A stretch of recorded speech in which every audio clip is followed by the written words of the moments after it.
Let us start with the problem. Find the least positive remainder when 5 raised to the power 83 raised to the power 361 is divisible by 91. Now अब आप 91 है, ये एक prime number नहीं है क्योंकि आप इसके फैक्टर बना सकते हैं. तो हमने इसके फैक्टर बना लिए 13 एंड 7 एंड 13 और 7 के बीच में कुछ भी कॉमन नहीं है. Now we will check the relation between 13 and 583 and 7 and 583. अब 13 एंड 583 को अगर हम चेक करते हैं तो इनके बीच में भी कुछ भी कॉमन नहीं है 1 के अलावा, और 7 और 583 में भी 1 के अलावा कुछ भी कॉमन नहीं है. तो आपने दोनों में फॉर्मेट थ्योरम को अप्लाई कर दिया. तो हमारे पास रिजल्ट आ गया 583 raise to the power 12 congruence to 1 modulo 13, और यहाँ पे आया 5 raise to the power 83 raise to the power 6 congruence to 1 modulo 9. यहाँ से हमारे पास क्या आएगा कि जो आपका 13 है वो इसको डिवाइड कर रहा है 5 raise to the power 83 raise to the power 12 minus 1 को, और इधर से हमारे पास आ गया कि जो आपका 7 है वो किसको डिवाइड कर रहा है, जो हमारा 7 है वो डिवाइड कर रहा है 583 raise to the power 6 minus 1 को. तो अब अगर आपके पास जो 583 है रेज़ टू द पावर 12, अगर आपका जो 13 है वो इसको डिवाइड कर रहा है, तो इसका मतलब हम इसके फैक्टर बनाएंगे, वो इसको भी डिवाइड करेगा. तो यहाँ से अगर वो इसको भी डिवाइड करेगा तो इसका मतलब वो इसको भी डिवाइड करेगा, और या तो इसको डिवाइड करेगा या फिर इसको डिवाइड करेगा. नाउ जो आपका 7 है वो 5 raise to the power 83 minus 6 को डिवाइड कर रहा है, और यहाँ पर जो आपका 13 है वो आपके पास इस नंबर को डिवाइड कर रहा है, यानी कि ये जो नंबर है 13 वो इन दोनों नंबर्स को की मल्टीप्लिकेशन को डिवाइड कर रहा है, और जो आपका 7 है वो इस एक नंबर को डिवाइड कर रहा है. तो इसका मतलब यहाँ से आप क्या कह सकते हो कि इन दोनों की और 13 और 7 के बीच में कुछ भी कॉमन नहीं है. तो इसका मतलब इन दोनों की जो मल्टीप्लिकेशन है वो इस नंबर को डिवाइड करेगी, क्योंकि ये जो टर्म है वो यहाँ पे इंक्लूड है. तो ये कितना आ गया आपका 91. जो 91 है वो 583 raise to the power 12 minus 1 को डिवाइड करेगी, और ये आपके पास आ गया equal to 583 raise to the power 12 congruence to 1 modulo 91. अब हमने 583 रेज़ टू द पावर 12, लेकिन हमें प्रूव करना है 583 रेज़ टू द पावर 361. तो हमने क्या किया, पहले 361 को हमने डिवाइड कर लिया 12 से. हम ये देखना चाह रहे हैं कि हम कितनी पावर को रेज़ करें, तो हमने 12 से इस नंबर को डिवाइड कर लिया. तो ये आया 12 इंटू 36 प्लस 1, यानी कि हम इस नंबर की पावर को रेज़ करेंगे 36 पावर तक. तो हमने दोनों तरफ 36 पावर ले ली.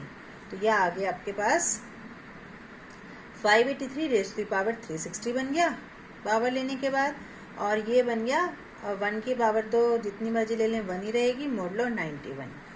अब हमारे पास ये आ गए यहाँ पे 583 रेज़ टू द पावर 360, जबकि हमें पावर कितनी चाहिए 361, और हमारे पास अब हम यानी कि 1 पावर के साथ इसको और चेक कर लेंगे. तो 583 को हम 91 से अगर डिवाइड करते हैं तो आपके पास 37 बचता है. तो हमारे पास ये आ गया 583 कॉन्ग्रुएंस टू 37 मॉडुलो 91. आप इन दोनों कॉन्ग्रुएंस को मल्टीप्लाई कर दीजिए तो ये बनेगा 583 raise to the power 361 congruence to 1 पे से मल्टीप्लाई करेंगे तो 37 ही आएगा कॉन्ग्रुएंस टू 37 मॉडुलो 91. यानी कि इस नंबर को जब आप 91 से डिवाइड करेंगे तो आपके पास रिमाइंडर बचेगा 37. नेक्स्ट जो आपका क्वेश्चन है 2 रेज़ टू द पावर 48, हमें शो करना है 2 raise to the power 48 congruence to modulo 105. आप इस क्वेश्चन को इसी तरह जो हमने अभी पहले क्वेश्चन किया है, आप उसी तरह से इस क्वेश्चन को सॉल्व कर सकते हैं, वो आप कर लेना.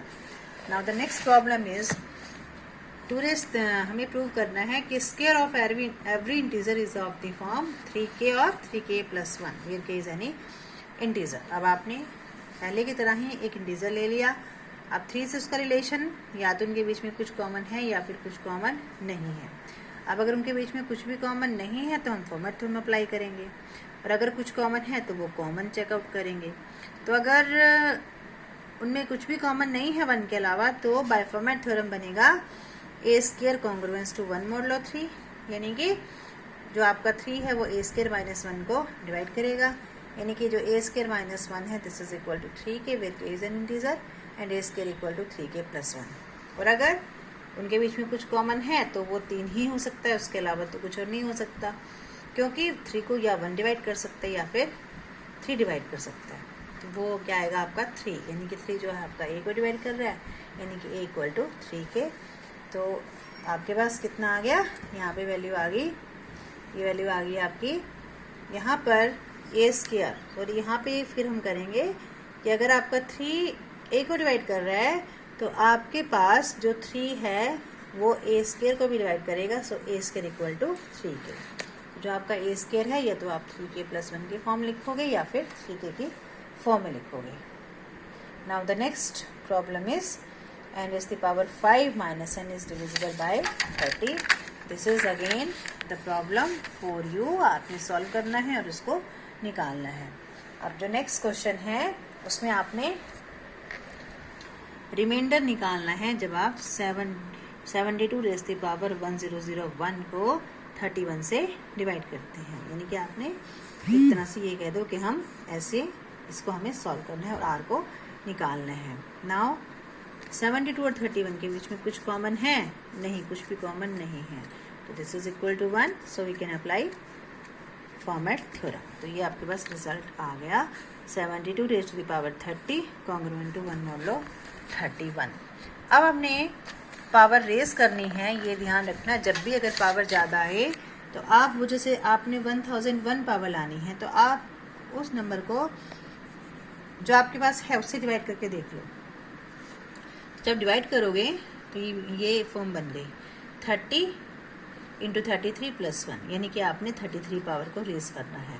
तो आप दोनों तरफ 33 पावर को रेस करेंगे, आपके पास ये नंबर बच गया।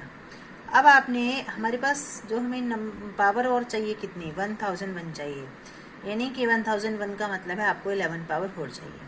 तो अब हम सिंपल आएंगे, 72 को आप 31 से डिवाइड करेंगे तो रिमाइंडर बचेगा 10। इसी को मल्टीप्लाई कर दो, ये कह दो स्क्वायर कर दिया आपने, तो ये आपका इसकी पावर 2 आ गई और यहाँ पे 100 आ गया। 100 को आप 31 से डिवाइड कर लो, तो जब आप डिवाइड करेंगे तो 7 बचेगा, तो ये आपके पास बन गया 72 की पावर 2।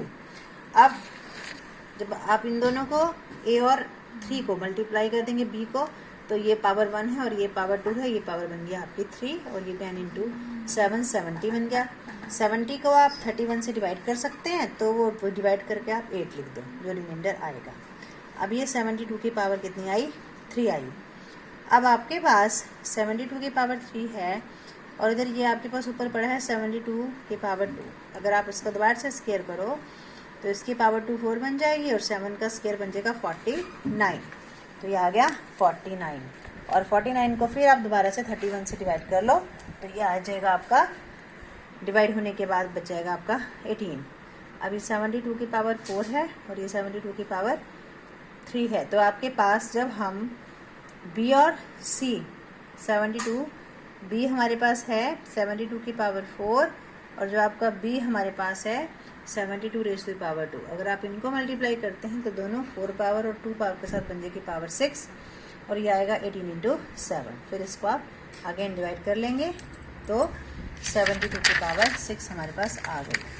अब 72 की पावर 6 हमारे पास भी आ गई, 72 की पावर 4 भी हमारे पास आ गई। अब आप इन दोनों को मल्टीप्लाई कर दीजिए, एक में रिमाइंडर 18 है, एक में रिमाइंडर 2 है, तो ये आ जाएगा 36 और इससे डिवाइड होकर ये बचेगा 5।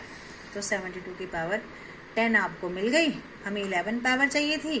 तो जब से सबसे पहले आपने 72 की पावर 1 वाली जो आपका पास मॉडल था, आप जब आप उन दोनों को मल्टीप्लाई करेंगे तो ये वहाँ पे 10 पड़ा था रिमाइंडर, यहाँ पे 5 है तो ये बन गया 50 और फिर दोबारा से डिवाइड करेंगे तो ये आ जाएगा 19। आप 72 की पावर 11 भी है आपके पास, 72 की पावर 990 भी है, आप उन दोनों को मल्टीप्लाई कर दीजिए तो ये बन जाएगा 990 + 11 कॉन्ग्रुएंस टू 1 × 9, यानी कि 72⁻1001 कॉन्ग्रुएंस टू 19 मोडुलो 9, यानी कि जब आप इसको 31 से डिवाइड करेंगे तो आपका रिमाइंडर बचेगा 19।